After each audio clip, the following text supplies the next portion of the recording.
Wow, that smells good. We're going to take a visit to the Main Street Confectionery on Main Street, USA. At Walt Disney World, there's always a sense of excitement as you walk down Main Street, USA. The street that grew out of the imagination of Walt Disney is about an America that is changing and making new discoveries at every single turn. It is the turn of the 20th century on Main Street, USA. Everywhere you look, progress and new innovations are helping to make the future brighter and better. And this captures the energy and feel of a hopeful future. The biography of Walt's life is one that reflects a man who not only loved nostalgia of the days gone by, but was eager to embrace the changes that came in an unfolding future. There's no way to really notice what surrounds you on Main Street, USA without sensing that. Although most miss them, there are some amazing stories that are just waiting to be discovered if you take the time to look at the details. The backstory of these places are fascinating, and one that catches your attention is the Main Street Confectionery. To understand the full story of the confectionery, you have to go back into the life of Walt as a young filmmaker. There was a local dentist that asked Walt to make a film for him, and the struggling Disney was eager to do the job. He needed the work, he needed the experience, but more importantly, he needed the money. But Walt hesitated to take the man up on the offer. As Walt recalled the story, one night he called me and he said, "Come on over here tonight and we get it all wrapped up." And Walt said, "I can't come over tonight." And the man asked, "Why not? What are you doing?" "Nothing," Disney replied. "Well, why can't you come?" the dentist who called him asked. And Walt responded, "I haven't any shoes." The dentist said, "You don't have any shoes? Where are they, Walt?"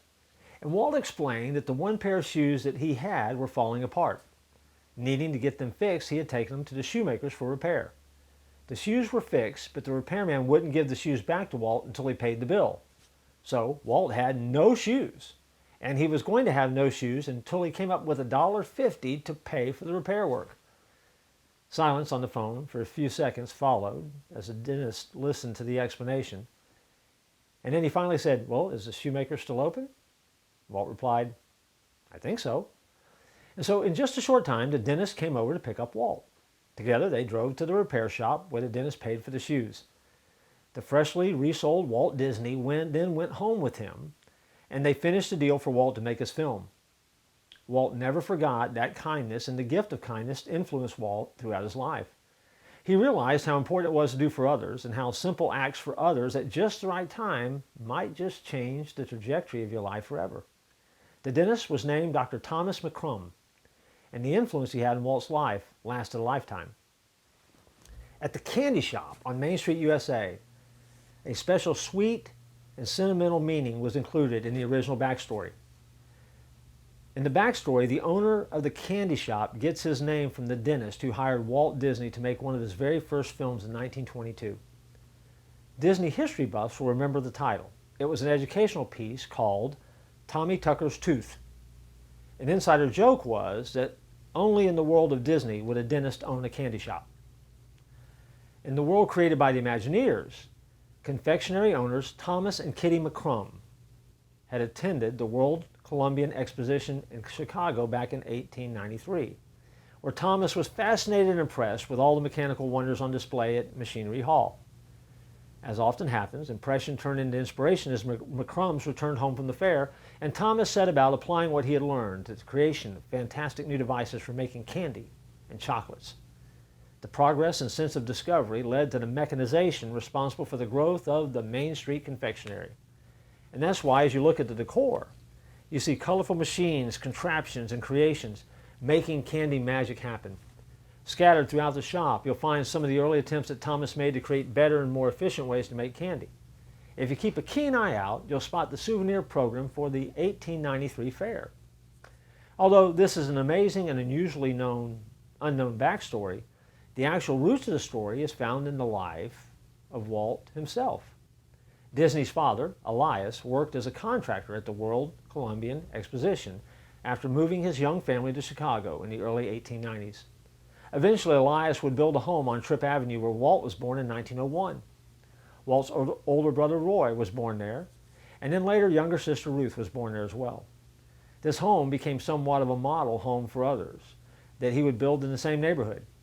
In 1893, Chicago's World Fair also plays into the story of the Crystal Art Shop on Main Street. In the second story, you'll find a tribute to Elias Disney and listing his profession as a contractor. The only time Elias was a contractor were in those days that he and his family lived in Chicago. But Elias was also involved in another construction project that would impact Walt's life. Elias was a spiritual man, and when he helped the local church, he helped them on a journey to build a new building. Elias stepped in and helped build St. Paul's Congregational Church in October 1900. Flora would play the organ for services, and Elias would occasionally take the pulpit to preach. And the Disney family would attend every Sunday during the week. The church had a young minister named Walter Parr, whose wife was pregnant at the same time Flora was pregnant with Walt. Elias and Parr supposedly agreed that if their children were male, Elias would name his child after Parr, and Parr would name his child after Elias. That's where Walt got his first name. He was named after Walter Parr, the pastor of the church that his parents were a part of. Through the years, Elias would recall stories of working on the fair and shared those stories with young Walt. Walt always remembered the stories of the bigness of the fair, but also some of the details that stayed with him for the rest of his life.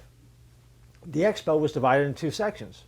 One featured pavilions showcasing new technology, and another section was where international visitors could get a sense of different cultures from around the globe. It was designed for families, and together they could have fun and learn something, and at the same time walk away with experiences and things that would influence them for the rest of their life. Those stories that Elias told Walt impacted him forever. Now, history is clear that Elias was a tough man, and his relationship with Walt was not what you would describe as warm and fuzzy. Don't get that false impression. But the influence of his father, the willingness to work, the struggle to survive and provide for his family were not lost on the impressionable young Disney. The lessons that Elias learned from the Chicago's World Fair were lessons that shaped Walt's thinking and created within him the ideas that one day would become something that no one had ever seen before. See, most visit a candy shop as they make their way through the Magic Kingdom. But this is not just any candy shop. Because inside, if you take the time to look around, what you really are seeing is a carefully constructed monument celebrating the importance of influencing others. Hidden within this confectionery is the backstory of a dad and a dentist who both poured their lives into a young Walt Disney, and hidden among the scents and the sweetness and the sights, there is the backstory that inspired the Magic Kingdom that we walk through today. Never underestimate the influence you have on others. You may not realize it, but your life, what you do, the stories that you tell, can shape and change the lives of others forever. It's also important that you never get so busy that you forget to listen to others. Allow them to share their lives. Hear their stories. Learn from their past, because it can shape and mold your future, making it just a little bit sweeter. Let me give you the Disney-driven life lesson that we find in the sweet candy shop on Main Street, USA. It's written on the walls and the sights and the sounds and the smells. And it's simply this: never underestimate the influence that you can have on others. I'll say it again. Never underestimate the influence you can have on others. If you will remember that and take that seriously, you've taken yet another step forward in living a Disney-driven life.